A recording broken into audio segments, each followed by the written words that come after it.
हरे कृष्णा। तो आप सब भक्तों का आज के इस अध्ययन सत्र में हार्दिक स्वागत है। और जैसा कि आप जानते हैं कि आज हम अध्याय 16 का दूसरा भाग पढ़ेंगे और ये अध्याय आज पूर्ण हो जाएगा। तो कल हमारी परीक्षा होगी रात्रि 8:30 बजे। तो आइए प्रारंभ करते हैं इस सत्र को इस बहुत मधुर प्रार्थना से। कृष्णा कृष्णा कृष्णा कृष्णा कृष्णा कृष्णा कृष्णा हे कृष्णा कृष्णा कृष्णा कृष्णा कृष्णा कृष्णा कृष्णा हे कृष्णा कृष्णा कृष्णा कृष्णा कृष्णा कृष्णा रक्षामाम् कृष्णा कृष्णा कृष्णा कृष्णा कृष्णा कृष्णा पाहि माम् राम राघव राम राघव राम राघव रक्षामाम् कृष्णा केशव कृष्णा केशव कृष्णा केशव पाहि माम्। श्रील प्रभुपाद जी का प्रणाम मंत्र। नमः ओम विष्णुपादाय कृष्णापृष्ठाय भूतले श्रीमते भक्तिवेदांत स्वामिन इति नामिने। नमस्ते सरस्वते देवे गौरवाणी प्रचारिणे निर्विशेषा शून्यवादी पाश्चात्य देशातारिणे। हरे कृष्णा कृष्णा कृष्णा हरे हरे हरे राम राम राम हरे हरे। तो जैसा कि हमने पिछले अध्याय में पढ़ा था कि भगवान श्री कृष्ण के मित्र और गौएं जो कालिया द्वारा दूषित जल को पीने के कारण मृत समान हो गए थे, भगवान की कृपा दृष्टि से उन्हें पुनः जीवन प्राप्त हुआ और उन्होंने भगवान को अपने सराहना की और फिर भगवान जल में कूद गए कदम्ब के वृक्ष पर चढ़कर। और वहाँ पर सभी वृंदावन वासियों को बहुत भय हुआ, बहुत उनको टेंशन हो गई कि ये क्या हो गया भगवान को। तो फिर भगवान लगभग 2 घंटे तक इसी प्रकार कालिया की कुंडली के अंदर बंधे रहे। लेकिन जब उनको लगा कि अब उनके परिवार वाले वृंदावन वासी ऑलमोस्ट अब मरणासन हो गए हैं, तो भगवान ने अपने आप को फिर मुक्त किया कालिया की इस पकड़ से और फिर कालिया के फनों के ऊपर नृत्य किया और उसके जो विष था वो निकलने लगा और फिर उसके बाद उसके मुख से रक्त निकलने लगा। तो उन्होंने कालिया को मारा नहीं बल्कि उसका दमन किया और तत्पश्चात फिर उसकी पत्नियां आई, कालिया की जो नाग पत्नियां थी, उन्होंने आके भगवान से प्रार्थना प्रारंभ की। तो कल हमने यहाँ तक पढ़ा था, तो हम इसके आगे आज पढ़ते हैं। तो नाग पत्नियां प्रारंभ करती हैं। नाग पत्नियों से इसकी पुष्टि होती है कि जब तक कोई पूर्व जन्म में भक्ति द्वारा सुकृति नहीं करता, तब तक उसे कृष्ण का सानिध्य प्राप्त नहीं होता। भगवान चैतन्य ने भी अपने शिक्षाष्टकम में कहा है कि मनुष्य को अत्यंत विनीत भाव से अपने को तृण से भी तुच्छ मानकर तथा अपने सम्मान की परवाह ना करके दूसरों को सभी प्रकार से सम्मान देते हुए हरे कृष्ण महामंत्र का उच्चारण करना चाहिए। नागपत्नियां आश्चर्यचकित थीं कि यद्यपि अत्यंत भयानक पाप कर्मों के कारण कालिया को सर्प का शरीर प्राप्त हुआ था, किंतु तो भी वह कृष्ण के चरण कमलों का सानिध्य प्राप्त कर रहा था।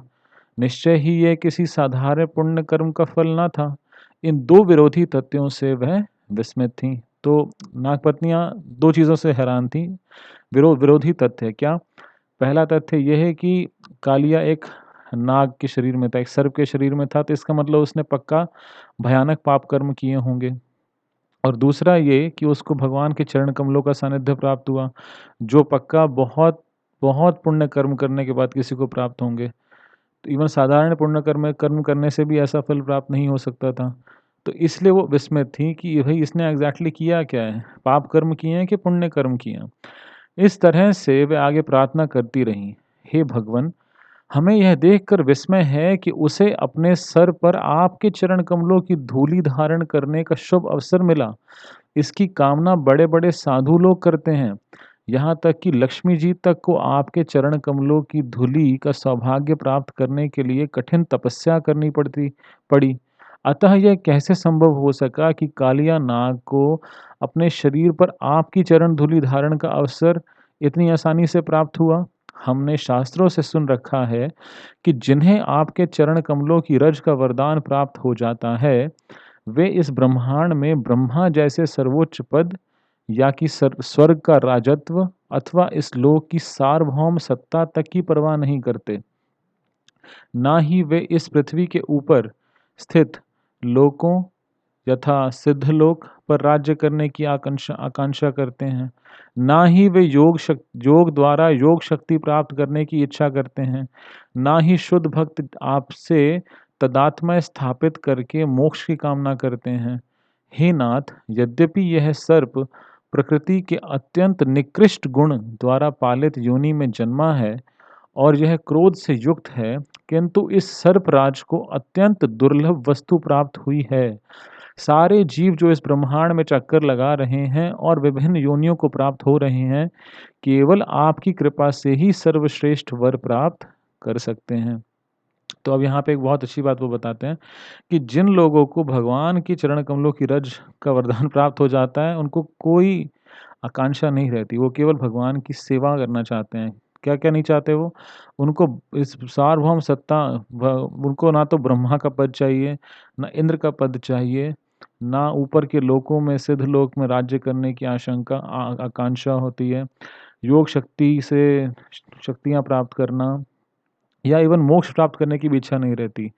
तो ये जो सर्प है, जो सर्पों का राजा है, सर्पराज, इसने ऐसी दुर्लभ एक ऐसी योनि में है जो कैसी है ईर्ष्या और क्रोध से युक्त है ना? जो सर्प होते हैं वो बहुत ईर्ष्यालु होते हैं और बहुत क्रोधी होते हैं।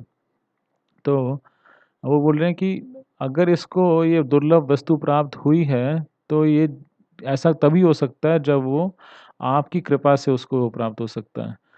चैतन्य चरितामृत में भी इसकी पुष्टि हुई है कि इस ब्रह्मांड में सारे जीव विविध योनियों में घूमते रहते हैं, किंतु कृष्ण तथा गुरु की कृपा से उन्हें भक्ति का बीज प्राप्त हो सकता है और इस प्रकार उनकी मुक्ति का मार्ग प्रशस्त हो जाता है। तो ये जो श्लोक है चैतन्य चरितामृत में हम पढ़ते हैं, ब्रह्मांड भ्रमिते कोनो भाग्यवान जीव, गुरु कृष्ण प्रसादे पाए भक्ति लता बीज। यानी कि ब्रह्मांड में घूमता-घूमता ब्रह्मांड भ्रमिते कोनो भाग्यवान जीव, एक भाग्यवान जीव को ये मौका मिलता है कैसे? गुरु कृष्ण प्रसादे, उनका प्रसाद मतलब उनकी कृपा, गुरु और कृष्ण की कृपा से पाए भक्ति लता बीज, उसे भक्ति का बीज प्राप्त होता है। नाग पत्नियों ने आगे आवेदन किया, अतः हे स्वामी, हम आपको सादर नमस्कार करती हैं क्योंकि आप परम पुरुष हैं और प्रत्येक जीव के भीतर परमात्मा रूप में निवास करते हैं। आप इस दृश्य जगत से परे हैं, किंतु आप पर ही सब कुछ निर्भर है। आप साक्षात दुर्दांत काल हैं। संपूर्ण काल शक्ति आप में स्थित है। अतः आप भूत, वर्तमान तथा भविष्य, मास, दिन, घंटा, क्षण के रूप में समग्र काल के दृष्टा और प्रतिरूप हैं। दूसरे शब्दों में हे भगवान, आप प्रत्येक क्षण, घंटा, दिन, वर्ष तथा भूत, वर्तमान, भविष्य में घटित होने वाले सारे कार्यकलापों को भली-भांति देख सकते हैं। तो उसके बाद वो क्या कहते हैं कि आप परम पुरुष हैं और प्रत्येक जीव के हृदय में परमात्मा के रूप में आप रहते हैं। जैसा हमने चैप्टर नंबर 2 में भी पढ़ा था और आप उसके बाद वो कहते हैं कि आप काल हैं, जैसे भगवान गीता में कहते हैं कालोऽस्मि। तो जितना भी घटित हो रहा है, चाहे वो भूत, भविष्य, वर्तमान में जो कुछ भी है, वो सब आप देख सकते हैं, भली-भाँति देख सकते हैं। आप स्वयं विराट रूप हैं, तो भी आप इस ब्रह्मांड से भिन्न हैं। आप एक ही समय इस ब्रह्मांड से अभिन्न हैं तथा भिन्न हैं। अतः हम आपको सादर नमस्कार करती हैं। आप साक्षात पूर्ण ब्रह्मांड हैं, फिर भी आप उसके सृष्टा हैं। आप ही इस समस्त ब्रह्मांड के अधीक्षक तथा पालक हैं और आप ही इसके आदि कारण भी हैं। यद्यपि आप अपने त्रिगुणात्मक अवतारों ब्रह्मा, विष्णु तथा महेश्वर के रूप में इस ब्रह्मांड में व्याप्त हैं, तथापि आप भौतिक सृष्टि से परे हैं। यद्यपि आप सभी प्रकार के जीवों, उनकी इंद्रियों, प्राणों, मनों तथा बुद्धि की उत्पत्ति के कारण हैं, किंतु आप अपनी अंतरंगा शक्ति द्वारा जाने जाते हैं। अतः हम आपको सादर नमस्कार करती हैं, क्योंकि आप अनंत सूक्ष्मतम से सूक्ष्मतर समस्त उत्पत्ति के केंद्र तथा सब कुछ जानने वाले हैं। विविध श्रेणी के चिंतक आप तक पहुँचने का यत्न करते रहते हैं। आप ही समस्त दार्शनिक प्रयासों के चरम लक्ष्य हैं और वस्तुतः आप ही समस्त दर्शनों तथा विभिन्न सिद्धांतों द्वारा वर्णित हैं। हम आपको सादर प्रणाम करती हैं, क्योंकि आप समस्त शास्त्रों के तथा ज्ञान के स्रोत हैं। आप समस्त साक्ष्यों के मूल हैं और आप हम सबों को परम ज्ञान प्रदान करने वाले परम पुरुष हैं। आप समस्त इच्छाओं के कारण हैं और सभी प्रकार की संतुष्टि के कारण हैं। आप साक्षात वेद हैं, अतः हम आपको सादर नमस्कार करती हैं। हे भगवान, आप भगवान श्री कृष्ण हैं और परम भोक्ता भी हैं, जो अब सात्विक भाव रूप वसुदेव के पुत्र के रूप में प्रकट हुए हैं। आप मन तथा बुद्धि के अधिष्ठाता अनिरुद्ध तथा प्रद्युम्न हैं और समस्त वैष्णवों के स्वामी हैं। आप अपने चतुर्व्यूह रूप वासुदेव, संकर्षण, अनिरुद्ध तथा प्रद्युम्न हैं और मन तथा बुद्धि के विकास के कारण स्वरूप हैं। आपके कार्यकलापों से ही सारे जीव या तो विस्मृति या या तो विस्मृति से आवृत हो जाते हैं या आप अपने असली स्वरूप को पहचान लेते हैं। इसकी पुष्टि भगवद गीता के 15वें अध्याय में भी इस प्रकार हुई है। भगवान सबों के हृदय में परमात्मा रूप में स्थित हैं और उनकी उपस्थिति के कारण ही जीव या तो अपने आप को भूल जाता है या अपने आदि स्वरूप को पहचान लेता है। हम कुछ-कुछ समझती हैं कि आप हमारे हृदय में हमारे सारे कार्यों के साक्षी रूप में स्थित हैं, किंतु आपकी उपस्थिति की अनुभूति कर पाना अत्यंत कठिन है। यद्यपि हम में से प्रत्येक कुछ सीमा तक ऐसा कर सकती हैं। आप भौतिक तथा आध्यात्मिक शक्तियों के परम नियंता हैं, अतः आप परम अग्रणी हैं। आप यद्यपि आप इस दृश्य जगत से भिन्न हैं, आप इस दृश्य जगत के प्रत्येक अवयव के साक्षी तथा सृष्टा हैं। अतः हम आपको नमस्कार करती हैं। हे भगवन, आपको इस दृश्य जगत की उत्पत्ति करने में व्यक्तिगत रूप से कुछ भी नहीं करना पड़ता। आप अपनी विविध शक्तियों, सतो, रजो तथा तमोगुण के द्वारा इस दृश्य जगत की उत्पत्ति, पालन तथा संहार करते हैं। आप समस्त काल शक्ति के नियंता रूप में अपनी दृष्टि मात्र से ही इस ब्रह्मांड की उत्पत्ति करते हैं और प्रकृति की उन विभिन्न शक्तियों को, जो विभिन्न प्राणियों पर विभिन्न रूप से कार्य कर रही हैं, शक्तियां प्रदान करते हैं। अतः कोई भी इसका अनुमान नहीं लगा सकता कि इस संसार के भीतर आपके कार्यकलाप किस तरह चलते हैं। हे प्रभु, यद्यपि आपने उत्पत्ति, पालन तथा संहार के लिए ब्रह्मा, विष्णु तथा शिव इन तीन प्रमुख देवों के रूप में अपना विस्तार किया है, किंतु भगवान विष्णु के रूप में आपका अवतार प्राणियों के लिए वरदान है। प्राणियों के वरदान के लिए है। अतः जो लोग शांत हैं और परम शांति के इच्छुक हैं, उनके लिए आपके विष्णु रूप शांत अवतार की पूजा की संस्तुति की जाती है। तो यहाँ पे थोड़ा-सा ये फिलॉसॉफ़िकल और कॉम्प्लेक्स सा एक सेक्शन है। तो इसमें कुछ-कुछ चीज़ें बताई गई हैं कि कैसे भगवान जो हैं इस सृष्टि की रचना करते हैं। तो यहाँ पे जैसे बताया उन्होंने कि आप अ, किंतु आपकी उपस्थिति की अनुभूति कर पाना कठिन है। भगवान हम सबके हृदय में विराजमान हैं, जैसा भगवद गीता में बताया गया है, लेकिन हम कुछ सीमा तक उन्हें समझ सकते हैं। और आप इस दृश्य जगत की सृष्टि कैसे करती हैं? आप उनकी केवल दृष्टि मात्र से, आप समस्त काल शक्ति के नियंता के रूप में दृष्टि मात्र से ही इस ब्रह्मांड की उत्पत्ति करते हैं और उन विभिन्न शक्तियों को नियंत्रित करते हैं, जो आप इस पूरे ब्रह्मांड को चला रही हैं। तो इसके पश्चात वो फाइनली ये कहती हैं कि आपने अपने 3 गुण अवतार, जो 3 गुणों के अवतार हैं, ब्रह्मा जो उनके नियंता हैं, ब्रह्मा जी जो रजोगुण के, शिव जी तमोगुण के अधिष्ठाता हैं और विष्णु जी सतोगुण के अधिष्ठाता हैं। तो उनमें से जो भगवान विष्णु का जो अवतार है, वो प्राणियों को वरदान देने के लिए आप लेते हैं, अपना विस्तार करते हैं। अतः जो लोग परम शांति के इच्छुक हैं, उन्हें विष्णु रूप की पूजा करनी चाहिए। हे भगवान, हम आपके समक्ष प्रार्थना कर रही हैं। आप यह जान सकते हैं कि यह बेचारा सर्प अपने प्राण त्यागने वाला है। आप जानते हैं कि हम स्त्रियों के लिए हमारा पति ही सर्वस्व है। अतः हमारी प्रार्थना है कि आप हमारे पति कालिया नाग को क्षमा कर दें, क्योंकि यदि यह सर्प मर जाता है तो हम सब घोर संकट में पड़ जाएंगी। आप हम पर कृपा करें और इस परम पापी को क्षमादान करें। हे प्रभु, प्रत्येक जीव आपकी संतान है और आप हर एक का पालन करते हैं। यह यह सर्प भी आपकी संतान है, अतः आप इसे क्षमा करें।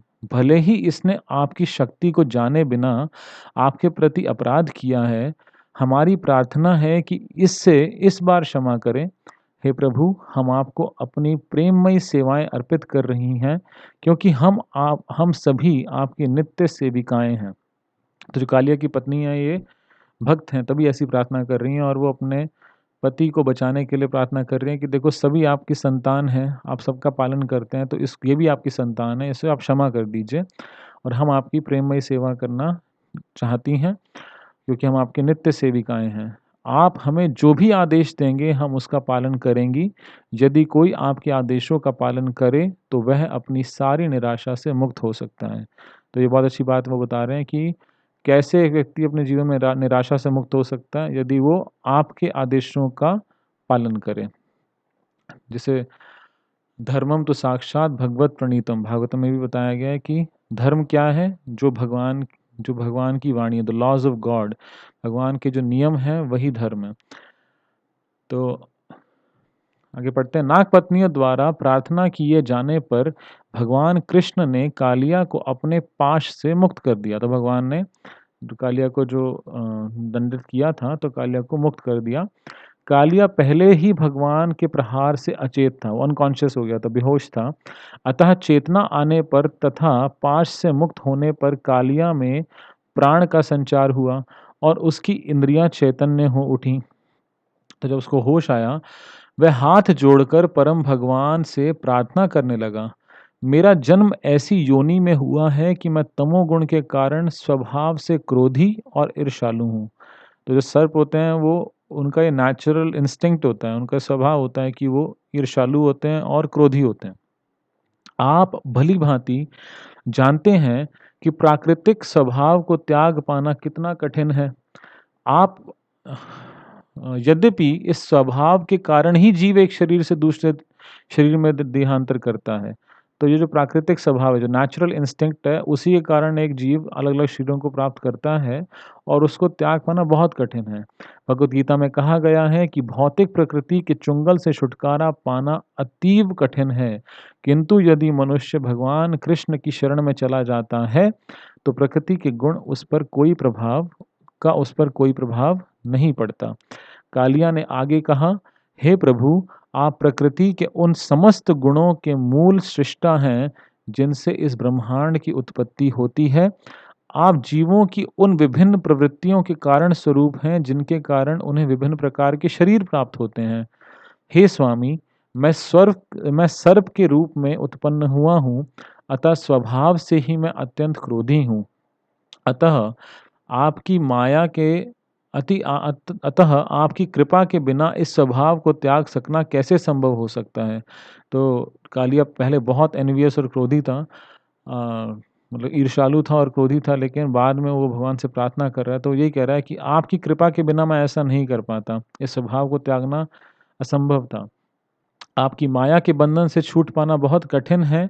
आपकी माया से ही हम दास बने हुए हैं। हे भगवन, मेरी इन अपरिहार्य भौतिक प्रवृत्तियों के लिए, अपरिहार्य मतलब जिसको छोड़ पाना बहुत कठिन होता है, या जिस जिस जिसका जिसको अवॉइड करना, जिनसे छुटकारा पाना बहुत मुश्किल होता है, अपरिहार्य भौतिक प्रवृत्तियों के लिए मुझे क्षमा प्रदान करें। मैं आपकी शरण में आया हूँ, अब आप चाहें तो मुझे दंड दें या मुझे बचा लें। तो ये जैसे भक्तिनाथ ठाकुर एक वैष्णव गीत में प्रार्थना करते हैं, मारो भी राखो भी जो इच्छा तुहार, नित्य दास तुआ प्रति तुआ अधिकार। कि मैं आपका दास हूँ, अब आप मेरे को मारो या रखो, मारो भी राखो भी, जो इच्छा तुहार, आपकी जैसी इच्छा हो। तो कालिया भी बिल्कुल वैसी प्रार्थना कर रहे हैं, जैसे एक शुद्ध भक्त की प्रार्थना की तरह। यह सुनकर बाल रूप श्री भगवान ने सर्प को इस प्रकार आदेश दिया, तुम तुरंत इस स्थान को छोड़कर सागर में चले जाओ। अब इसमें तनिक भी विलंब ना लगे। तुम अपने साथ अपनी पत्नियां, पुत्र तथा अपनी संपत्ति ले जा सकते हो। अब तुम यमुना के जल को दूषित ना करना, जिससे इसके निर्मल जल को निर्बाध होकर हमारी गौएं तथा ग्वाल बाल पी सकें। तब भगवान ने घोषणा की कि कालिया नाग को दिया गया आदेश सब कोई सुन ले, जिससे अब कोई कालिया से ना डरे। तो भगवान ने उसको आदेश दिया कि आप यहाँ से छोड़कर जाओ और आप समुद्र में जाके रहो। जो कोई कालिया दमन की इस कथा को सुनता है, तो सुखदेव गोस्वामी उसको ये वरदान दे रहे हैं कि जो कोई भी कालिया दमन की इस कथा को सुनता है, उसे सर्पों के ईर्ष्यालु कर्मों से डरने की कोई आवश्यकता नहीं रहेगी। भगवान ने यह भी उद्घोष किया, घोषित किया कि यदि कोई इस कालिया झील में स्नान करता है, जहाँ मैंने तथा मेरे ग्वाल बालों ने स्नान किया है, या यदि कोई एक दिन उपवास रखकर इसके जल से पितरों को तर्पण करता है, तो वह सारे पापों के फलों से मुक्त हो जाएगा। तो भगवान ने इस चीज़ की घोषणा की। भगवान ने कालिया को यह भी आश्वासन दिया, तुम यहाँ पर गरुड़ के भय से भागकर आए थे। तो गरुड़ देव जी और कालिया के बीच में एक पूरी स्टोरी है, जिसको हम आगे वाले चैप्टर में पढ़ेंगे कि कालिया एक्चुअली में क्यों यमुना जी में रहने आया था। तो भगवान उसे कह रहे हैं कि भाई तुम गरुड़ गरुड़ के डर से आए थे ना यहाँ पे, तुम यहाँ पर गरुड़ के भय से भाग कर आए थे, क्योंकि वह तुम्हें समुद्र के निकटवर्ती सुंदर भूमि पर तुम्हारा भक्षण करना चाहता था। अब तुम्हारे सिर पर मेरे चरण कमलों के चिन्ह देखकर गरुड़ तुमसे कोई शत्रुता नहीं करेगा। तो भगवान ने, क्योंकि कालिया के फनों पर नृत्य किया था, तो उसके भगवान के चरण कमल थे वो एकदम शोभायमान थे कालिया के फनों के ऊपर। तो इसीलिए कालिया, भगवान ने कहा कि कालिया तुम चिंता मत करो, तुम्हें गरुड़ कुछ नहीं कहेगा और मेरे पद चिन्ह देखकर वो तुम्हें कुछ नहीं कहेगा। तो आज भी हम देखते हैं कि जो ये स्थान है वृंदावन में, अगर आप आज भी जाएंगे तो जो मदन मोहन मंदिर है उसके पास ये स्थान है, जहाँ पे ये ऐसा कहा जाता है कि वही कदम्ब का वृक्ष है। हालांकि ये 5000 साल पूर्व की घटना है और ये सिद्ध वृक्ष माना जाता है इसे। और यहाँ पे भगवान का एक छोटा सा मतलब विग्रह भी स्थापित है कालिया का दमन करते हुए। तो भगवान कालिया तथा उसकी पत्नियों पर प्रसन्न हुए। उनका आदेश पाते ही कालिया तथा उसकी पत्नियां सुंदर वस्त्र, फूल, माला, रत्न, आभूषण, चंदन, कमल पुष्प तथा फलों की भेंट चढ़ाकर उनकी पूजा करने लगे। इस प्रकार उन्होंने अपने शत्रु गरुड़ के स्वामी को प्रसन्न कर लिया, जिससे वह बहुत भयभीत था। फिर कृष्ण के आदेश का पालन करते हुए उन्होंने यमुना झील छोड़ दी। तो प्रभुपाद जी बताते हैं कि जो कालिया थे, वो भगवान ने उन्हें आदेश दिया कि आप समुद्र में जाके रहो। तो कालिया कहाँ जाके रहे, तो जो आपने एक देश है जिसका नाम है फिजी, तो फिजी जो देश है वहाँ पे कालिया जाके रहे। और प्रभुपाद जी ने वहाँ पे एक बहुत सुंदर इस्कॉन का मंदिर बनवाया। ये वो मंदिर है और इसके अंदर जो विग्रह हैं, एकमात्र ऐसे विग्रह हैं पूरे विश्व में जो जिन्हें कहा जाता है कृष्ण कालिया मंदिर। तो इसमें भगवान श्री कृष्ण कालिया के फनों पर नाच रहे हैं। तो ये एकमात्र, और ये नाग पत्नी है उनसे प्रार्थना कर रही हैं। तो ये एकमात्र ऐसे विग्रह हैं पूरे संसार में जहाँ पे भगवान कालिया के ऊपर नृत्य कर रहे हैं। और ये जो मंदिर है ये लाउटोका एक फिजी में स्थान है, वहाँ पर इस्कॉन का मंदिर है, तो वहाँ पर है। तो इस प्रकार लीला पुरुषोत्तम भगवान श्री कृष्ण के अंतर्गत कालिया दमन नामक 16वें अध्याय का भक्ति वेदांत तात्पर्य पूर्ण हुआ। तो आज हमने चैप्टर नंबर 16 को पूरा पढ़ लिया है। तो कल हमारी परीक्षा इस पर होगी रात्रि 8:30 बजे। तो आप सबसे अनुरोध है कि उसमें बहुत उत्साहपूर्वक आप भाग लें। तो आज का सत्र हम यहीं समाप्त करते हैं। श्रील प्रभुपाद की जय, अनंत कोटि वैष्णव वृंद की जय, निताय गौर प्रेमानंदे।